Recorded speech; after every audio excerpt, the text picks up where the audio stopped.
Today our guest is none other than Shen Yun principal dancer Piotr Huang. On stage, Peter is one of Shen Yun's brightest stars. In this short interview before tour, we talk about his discipline, epic fails, and when he feels the most pressure. I'm Leeshai Lemish, and this is Shen Yun Voices.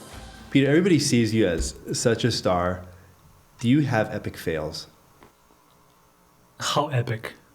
The most epic. I think the most epic time was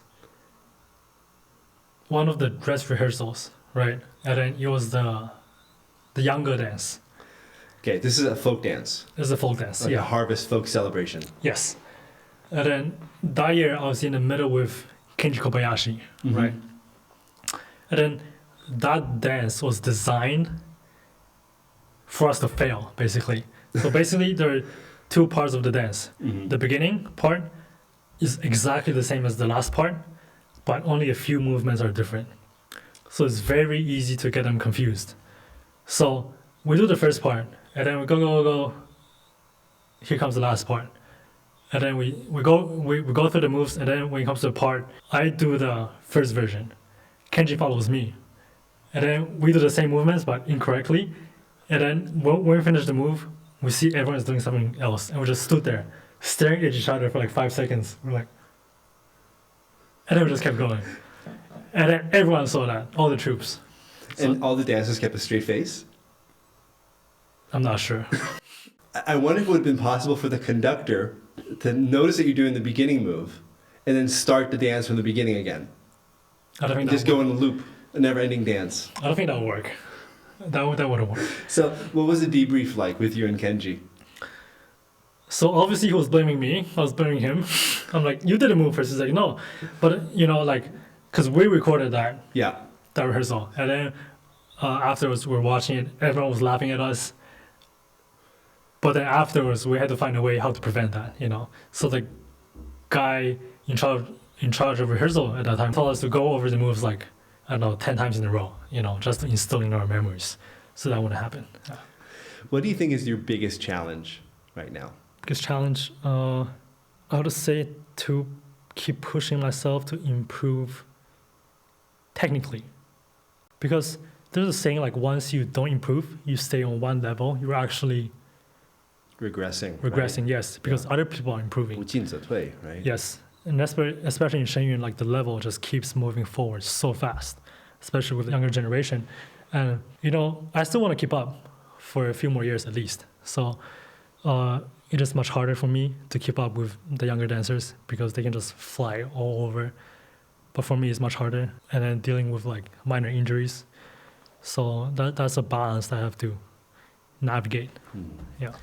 Do you and your wife talk about how to improve in dance? Is that something you discuss? So we talk about dance, but not that much. I think it's a unspoken rule. Maybe not a rule, but keep work at work. Yeah, I mean we still we share our thoughts and our experiences, but it's not like we're gonna sit or lie in bed and just talk about dance. That's not gonna happen. Yeah. No, maybe on a car. What was the car ride back home after rehearsal, last week? Last week was just, I'm so tired. Just go home and eat something, just like that. Did you eat something? Yeah, we did. She cooks well, so. Western or Chinese? Chinese. Taiwanese? Sometimes. Would you consider yourself to be a pretty disciplined person? I like to think so. Yeah. Where does that come from? I think it comes from one part how my parents raised me. They're fairly strict. And also the sports training that I had in the early years and later dance. And then also the Shen Yun culture that we have here. That everything, you have to do your job. Everything has their responsibility. Have you had any encounters with dancers that you're mentoring or teaching who are not so disciplined and you had to explain to them how to be disciplined? That is more common with younger dancers. And I had that period of time as well. So reminding them or telling them, I think maybe a little bit, but I'm not trying to be as strict because, everyone has their growing up period. They'll learn someday eventually. So it's like telling a little baby that, you have to study hard so in the future you can make money and buy a house. They're not going to understand that. So no, I think everything comes like naturally, just as long as they, don't go crazy too much. What was the hardest dance for you? I think the hardest, it wouldn't be one dance, but it was like a sequence. So it was in 2018. There was this piece about Falun Gong, and that was the main lead. And then right after that was the Mongolian chopsticks, and that was also the main lead. And then I had to quick change into that. And then both dances were very demanding. One emotionally, the second one was physically. So I had to transition from that really fast, and I think that was the most demanding combo. But chopsticks is easy to see why it's so physically demanding. You guys are just all over the place. You're flipping. You're just running back and forth. It's really fast-paced. What was so challenging emotionally for you about the Falun Gong piece? Because in real life, I'm also a Falun Gong practitioner. And then in today's China, there's so many Falun Gong practitioners being persecuted. So for me, it is very important to depict that role well, so all the audience members can learn about the persecution that's ongoing in China. Like, I gave myself a lot of pressure to do that piece well. So I think emotionally it was very draining, and but at the same time, it's one of my favorite dances to do. Even to this day, it's one of my favorite dances. Do you find you're giving more, expressing more? Definitely, because you have to portray the emotional side, and there's persecution going on, there's struggle, there's pain, and then you have to portray that, and at the same time, you have to hold on to your faith, and then that needs to come from the inside. And if every single show you do not have that, you do not feel that, it's not going to be real.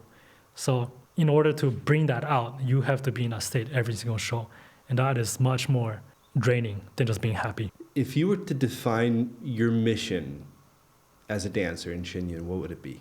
I think for me personally, like Shen's mission is to revive traditional Chinese culture, right? And in a lot of our pieces, we have stories that depict the spiritual side of Chinese culture. And we have stories about Buddhism, Confucianism, Taoism, and we touch upon about the modern day China, where faith is being persecuted, including Falun Gong. And I think it is a very important thing for me as a dancer, to show people and tell them about the persecution that's going on in China today. And then I think as a dancer, I have the responsibility to use my platform to let them know about what's happening in China. And I have some, I used to have older mentors who came out from China, whose parents were still in China being persecuted, some were killed. And I think for them to have that, that mentality, even though their family is in danger, but they still choose to, use their voices to tell people about the persecution and help their family, I think that's very, very meaningful. And that's what I wish to do. Having gone to Europe all these years, where you're from, and then last year performing in Asia, how would you compare the differences in the audience reaction to the show? I think, so I'll compare the States, Europe, and Asia. Okay. So in the United States, the reaction is crazy. It's very, very big. Like, for example, we have some funny parts in the dances. The whole audience loses it for 2 minutes straight. And then you go to Europe, that tones down a little. And then you go to Asia, there might not be laughter at all. And I think that's how the different cultures are, because in Asia, Confucianism was a very big part in their culture, right? So they're more reserved, they're more introverted, they don't show their feelings as much. And in Europe, I think it also differs with the States. In America, everyone is so open about their feelings. And I remember, for example, a few years back, our first show was in Europe, right? And then we stayed there for 4 months. And then the reaction we got from our dancers in Europe wasn't that strong, or so we thought, the laughter-wise, right? And then in the States, we would ask them, hey, for this piece, does the audience laugh at all? And they're like, yeah, they lose it. And we're like, how come in Europe it's not like that, And then we finished our performance in Europe, and then we flew back to America. We performed first city in America. Everyone loses it, and we're like, okay, so that's what they're talking about. Same dance. Same dance. Same year, yeah. Same, yeah. So actually, our company manager, like, she tells us, like, do not get affected by the audience, by their reaction. They're still laughing, they love our dances, but you just cannot hear it because they keep it in. So I think it's a culture thing. So I find it very interesting. What about like some of the stories that, like Journey to the West? In the United States and in Europe, we've heard of it. But in Asia, it's so much more familiar to know the nuances of the characters and their personalities and how to plot. And if you depict an episode from it, they know it. How is the audience reacting differently to those pieces? I think it's when we read the reviews or we watch the audience feedback. If you're in Asia, 70% of the audience members, they talk about Journey to the West because they know the story and they relate to it. But in the West, like, they rarely talk about it. So in each continent, you can see, like, there's differences, and definitely we have more pressure performing Journey to the West in Asia because, they know every single character. They know how they are. They know their backgrounds. So it is very interesting. You feel more pressure being the Monkey King in Japan than the Monkey King in Berlin? Definitely. Does it affect your performance in any way? I mean, I keep it the same, But then it's like if you were performing in front of basketball players or if you were performing in front of classical Chinese dancers, there's a difference. Yeah. What about performing in front of your colleagues? What's that like? You mean colleagues from Shen Yun? Yeah. So that is the biggest pressure ever. Like, we always say that it is the hardest to perform at our headquarters when everyone is watching because, everyone's a pro. Everyone knows all the dances, all the movements. They know the correct beats. If you do them incorrectly, everyone's like, we saw that, so it's much harder. What kind of conversations do you have with other dancers after a rehearsal? I think, like, we give each other tips or we share our experiences. Like when I do this move, I do it that way. Or when I act this part, like, I do it that way. So that might help you. If not, But, for example, there's like 8 troops, 8 Monkey Kings, and we can share our experiences, and it is so much easier. To make the role better because there's 8 people working on it. The job is much easier when you have those people around you.